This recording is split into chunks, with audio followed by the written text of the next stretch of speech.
नमस्कार। आज मैं कुष्ठ रोग के बारे में कुछ अपने विचार आप लोगों के सामने रखना चाहूँगा। क्या आप लोगों ने कुष्ठ रोग के मरीज़ देखे हैं या आप लोग कुष्ठ रोग के बारे में कुछ जानकारी जानते हैं? कुष्ठ रोग एक ऐसी बीमारी है जिसको हम इंग्लिश में लेप्रेसी कह देते हैं। लेप्रेसी बेसिकली अगर आपने देखा हो आपके आस-पास में कहीं पे कभी कुछ पेशेंट्स देखे हों जिनमें के लाल रंग के चकत्ते से शरीर पे आने लगते हैं। वो जो चिकत्ते होते हैं कुछ हल्के रंग के चिकत्ते होते हैं, जिसे हम हाइपोपिगमेंटेड पैच कहते हैं। और ऐसे पैचेस को अगर हम चेक करते हैं, अगर उन पे टच करते हैं, हाथ लगाते हैं, कुछ कोल्ड सेंसेशन चेक करते हैं, हीट चेक करते हैं, तो उनमें सेंसेशन नहीं होती है। तो ये एक बीमारी है जो कि माइक्रोबैक्टीरियम लेप्रे से होती है और इसको कुष्ठ रोग बोला जाता है। तो आज के वीडियो में हम कुष्ठ रोग के बारे में ही डिटेल में आप लोगों से चर्चा करेंगे, आप लोगों से विचार करेंगे।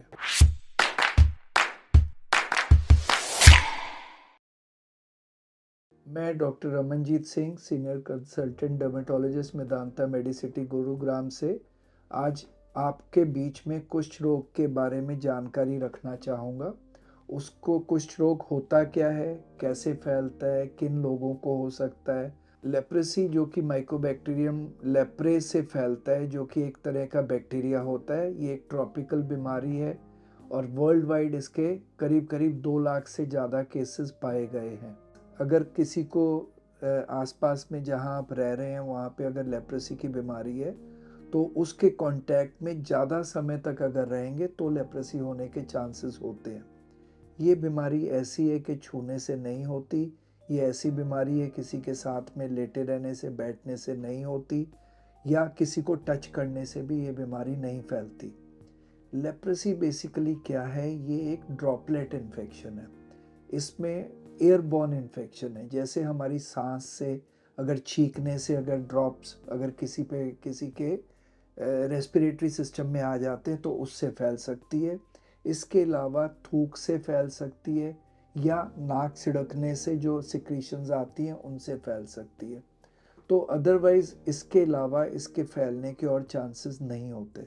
अब इसके लक्षण क्या होते हैं? मतलब हमें क्या-क्या दिखेगा जिस पेशेंट को लेप्रेसी अगर हो जाती है?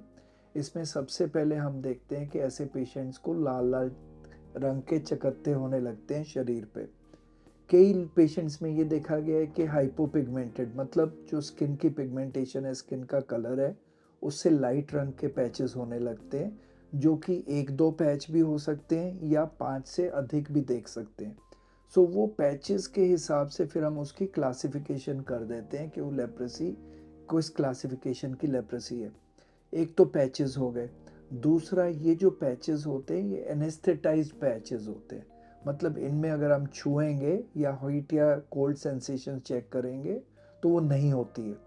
क्यों नहीं होती है? क्योंकि जो लेप्रा बेसिलाई होते हैं ना, जो लेप्रेसी के जो बेसिलाई होते हैं वो नर्व्स पे असर करते हैं, नर्व्स को ख़राब करने लगते हैं।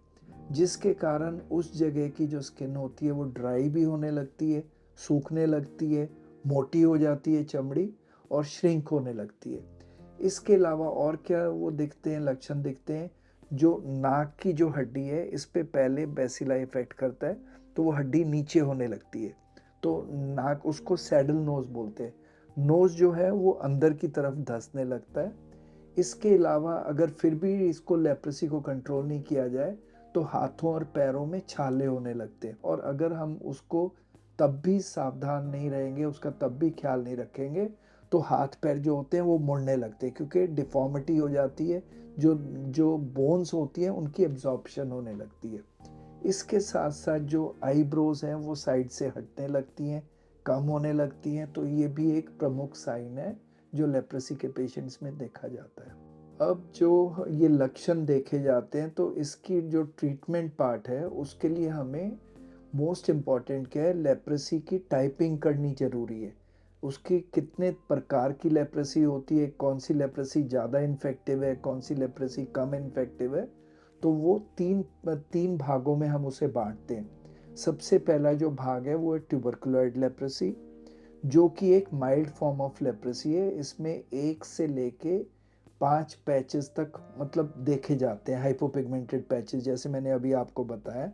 जिनमें के एनेस्थेटाइज पैच होते हैं, उनमें अगर सेंसेशन करते हैं तो कम हो जाती है और वो हल्के रंग के पैचेस होते हैं। सो ये सबसे शुरू की फॉर्म है लेप्रेसी की, इसको ट्यूबरकुलोइड बोलते हैं।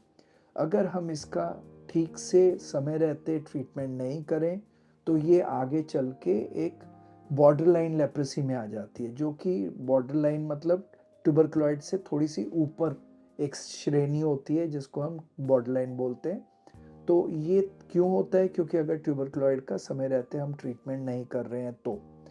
उसके अलावा अगर तब भी हम, कई पेशेंट्स होते हैं, ये एक सोशल टैबू है, तो कई पेशेंट्स मतलब पे जाके दवाइयाँ इसके बारे में नहीं लेना चाहते, किसी को बताना नहीं चाहते, तो ऐसे पेशेंट्स फिर लैंड अप कर जाते हैं लेप्रोमेटस लेप्रेसी में।